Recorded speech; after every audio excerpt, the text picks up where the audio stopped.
And here's the final part on a road to recovery.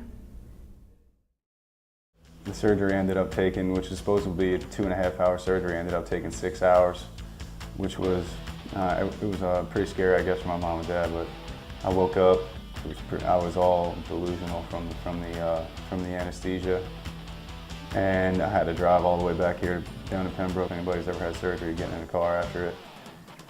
But just coming back here and having to deal with not having really being in a comfortable environment for myself at the time. I just came down to Pembroke. I wasn't really comfortable with my whole surroundings around here, not having anybody I can really turn to or no one I really knew that close yet personally. So as soon as my mom and dad left the day after I had the surgery, you know, I found myself just sitting on the couch with my arm in a sling and by myself, which was pretty eye-opening to myself, knowing that it was just going to be me out here, and I was going to have to work back from this by myself, and hopefully that I was going to come back and be better than ever, which I knew I was going to be.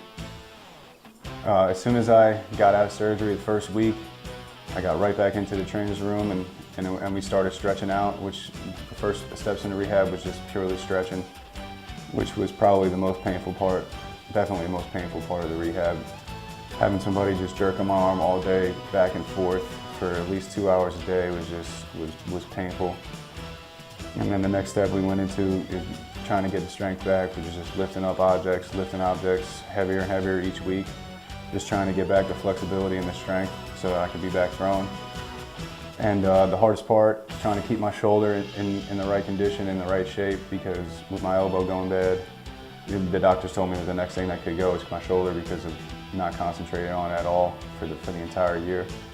So getting my shoulder back strong enough to throw was definitely a challenge. But the training staff here did an unbelievable job of helping me out every step, getting out with me every day, and getting my arm back in the shape it is now. And I know that when the season comes around, I'm definitely going to be ready to get back up on that mound.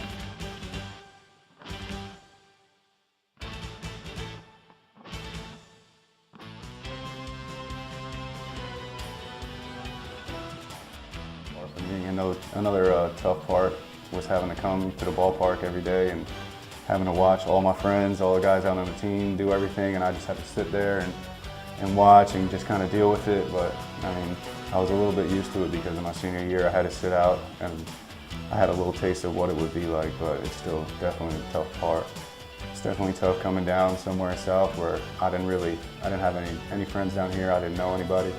I just had to basically come down and live on my own and work my way in with a whole new group of people, which was tough, and especially tough not being able to get out in the field, not letting them see what you can do.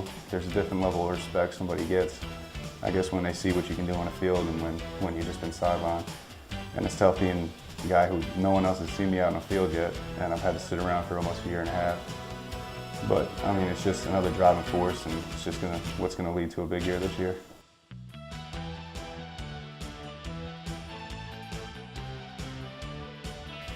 Last season we had a pretty big season for UNCP baseball here. They achieved 38 wins, which was supposedly going to be the number we had to beat to get into the tournament.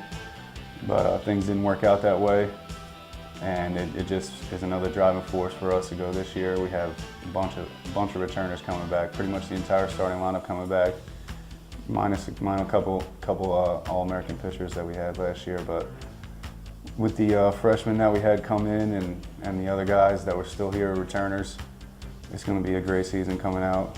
We have a bunch of stuff to look forward to.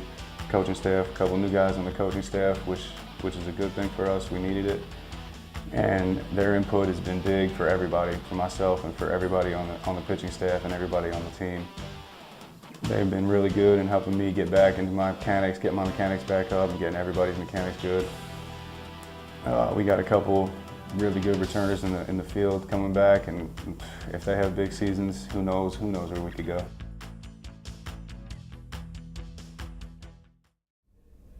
Thank you for watching this week's edition of the Black and Gold Report. Until next week, go Braves!